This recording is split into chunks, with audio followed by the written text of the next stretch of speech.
May mga pang-anti-decoy, highly minerals at hindi po madetect yung mga hindi po dapat. Kung ano pa rin po yung ating ibabala, 14 carats na hikaw, malayo, kayang abutin. Kailangan lagi po siya pantay. Dowsing rod, ayan. Tandaan po, ang lakad po niyan ay, ito po ay kusa na siyang nagkukross. Ayan.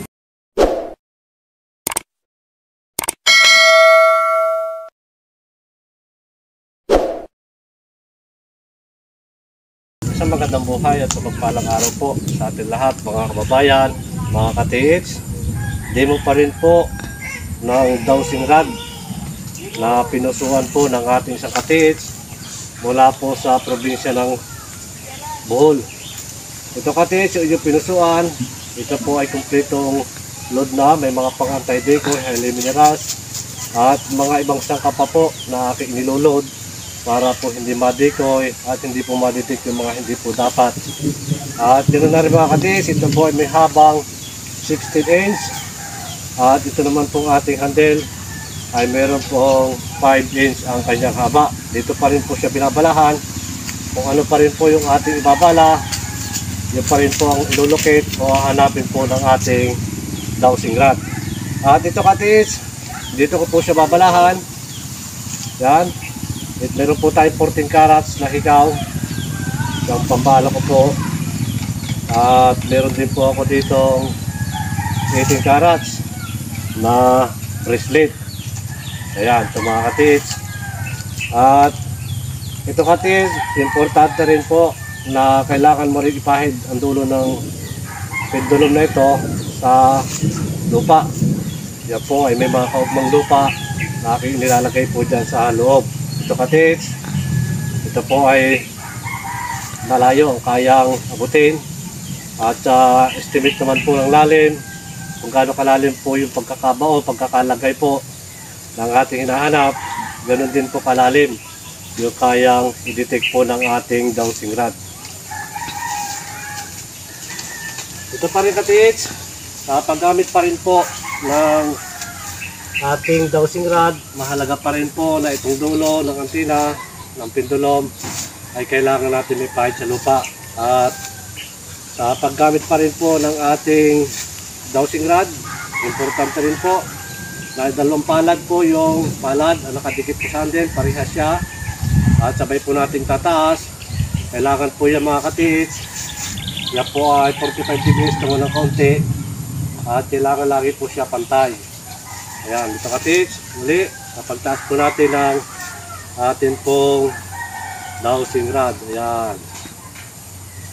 Doon na po agad siya nabaling. Segundo lang dito ka-TH. Ito po ang aking ginagawa. At sa pamagitan po ng aking load, ayan, doon agad siya nagbabaling. Ayan, kailangan lagi ka-TH, pag-aralan nyo po yung tamang pagtaas, sabay pagtaas. At sabay po yung kanyang paggalaw, pagturo po ng ating antina. Hindi pa rin. Ayan, ganyan pa rin po yan. Katulad pa rin po ng aking locator kung gaano po siya kabilis. Segundo lang po yan mga ka-TH. Doon pa rin po yan bumabalik. Ito pa rin. Ayan. Yan pa rin po yung ating target. Ganyan po yung ating dowsing rod. Ayan, yun pa rin.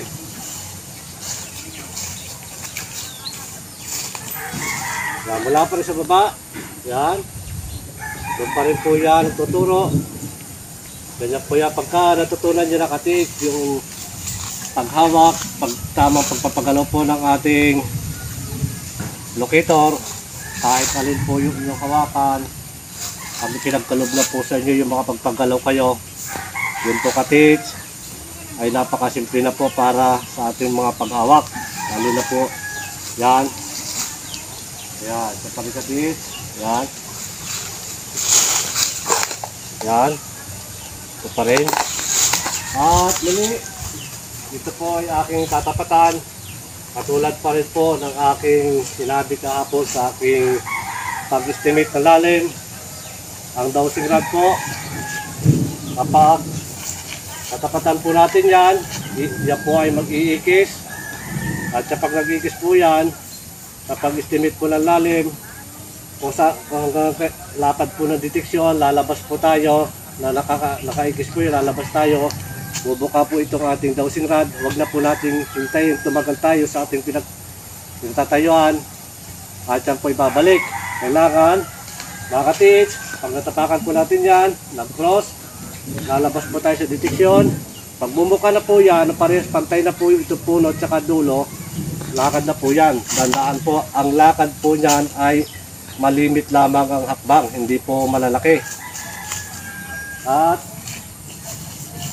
ito pa rin po mga ka-teach, sa pagtatapatan po natin itong ating target. Ayan, ganyan siya ka-teach. Ayan, pag natapatan po yan, ito po ay kusa na siyang nagkukross. Ayan, ganyan po yung ating dowsing rod. Ayan. So ka-teach, sasalob ako. Pag ako'y lumabas sa kanyang deteksyon, yan po ay bubuka. At pagka natagalan po kayo, ang magiging resulta po ng ating dowsing rod ay bumabalik. Kaya kailangan, huwag nyo na pong hintayin yung pagbalik po ng ating dowsing rod. Kailangan dire-diretso na po, dahan-dahan ng hakbang, malilimit. Kung kailan po yan mag-iike, yun ang unang sukat po ng lalim na ating hukayin. At yun na rin ka-teach, kapag nakachinilas, nakasapatos, times 2 po yan sa atin pong estimate na lalim, for estimate po yan. At ito pa rin ka-teach, yan, dyan pa rin siya, ganun po siya kabilis, ganun po siya ka-active sa atin pong target. Ayan, ganun po yan, bubuka po yan. At kapag yan po ating tinapatan, ayan, ganun po siya kalakas sa atin pong pag-cross ng ating pong dowsing rod. Ayan. Ayan, ganyan po yan. At muli, ito po yung may bala. Medyo rin pong isa yung atin pong gagamitin. Ayan, mula pa rin po sa baba. Ganun po siya, para po siyang single na pina. Ayan, ganun po siya kabilis sa atin pong target. Ayan, ka-teach. Ayan, ito pa rin. Ito po yung ating dowsing rod. Pamamagitan po ng aking load na mga inilalagay. Ayan. At ito po kapag tinapatan ko ka-teach. Ayan. Ayan po ang ating, ayan, ito po yung ating dowsing rod. Yan lang po yung ikot ng ating dowsing rod. Ayan. Yan po yan. Ito po nasa tabi ako po, nasa paan. Yun po ang ating target. Ayan. Yan po yung ikot ng ating dowsing rod. Ayan. At muli po, mga kababayan, mga ka-teach, ayan, ito po yung ating dowsing rod. Doon pa rin po siya nababaling. Ayan. At muli po mga kababayan, mga ka-teach, maraming salamat pong muli sa patuloy na nanonood po ng aking mga ina-upload na video. At shoutout po sa inyo lahat. Ganoon na rin po sa mga nag-subscribe. Maraming salamat po. At pagpalain po tayo ng maraming biyaya at higit po ang isang magandang kalusugan. Maraming salamat mga ka-teach. Hanggang sa muli po.